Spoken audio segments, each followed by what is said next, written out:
Hello my crafter friends, welcome back to the channel. This is Alessa, and this week I'm going to share with you my craft roulette episode 282 process. And as always, the challenge gave us like those 4 fun parameters to play with. The project was card for a teacher. The colors were classroom colors, element from the country. Random, we had to add a frame. And for the color palette, it was kind of, decided whichever classroom that you wanted to represent. So, and here is my finished card. The first thing that you will notice is my sentiment on it. It's saying, thank you because you are the best teacher.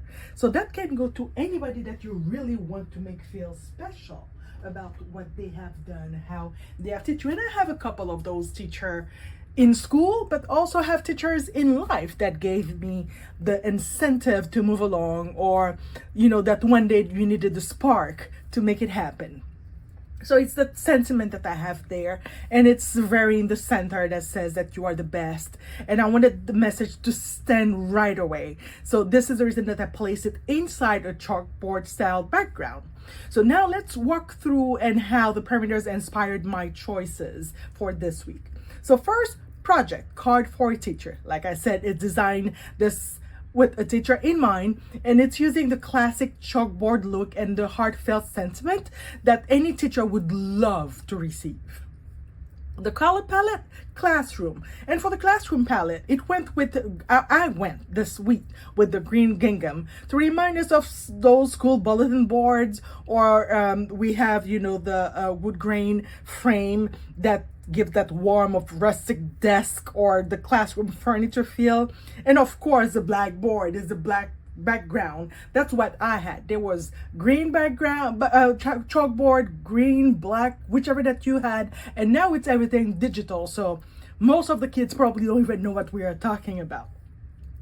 And of course, it has those white lettering. That's what we used to write in it with the chalk before they started having the colored chalk. We had the white chalk on the board. And these are the colors and textures that definitely you'll find in a school setting. For the element from the country. For the country, I brought in the tulips. They are fresh, natural, and often associated with countryside fields. Those dimensional, because they have, the foam tape between, they give the pop of the different colors. We have the red, the yellow, the purple, and that's also getting in there with the classroom palette.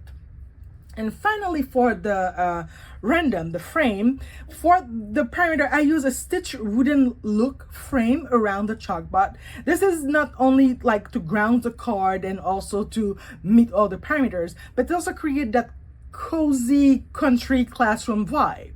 And I layered the gingham in the background and added the wood grain frame, the tulips, and tucked them slightly, over the edge of the frame. So it feels like it's an interactive and it's not flat.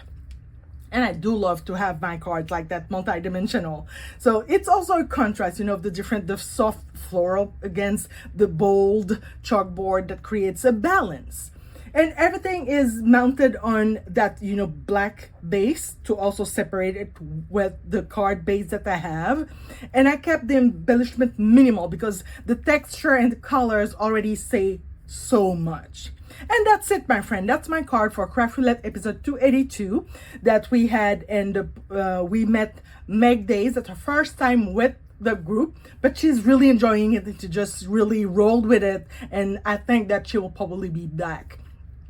So, if you like to see me interpreting those different parameters again, you know what to do. You have to come, subscribe, and share with others. And you can also comment, has a teacher, would you love to receive that? Or do you have a specific teacher in mind that you would like to share those sentiments with? Of course, I will see you next week. Thanks for watching. Bye.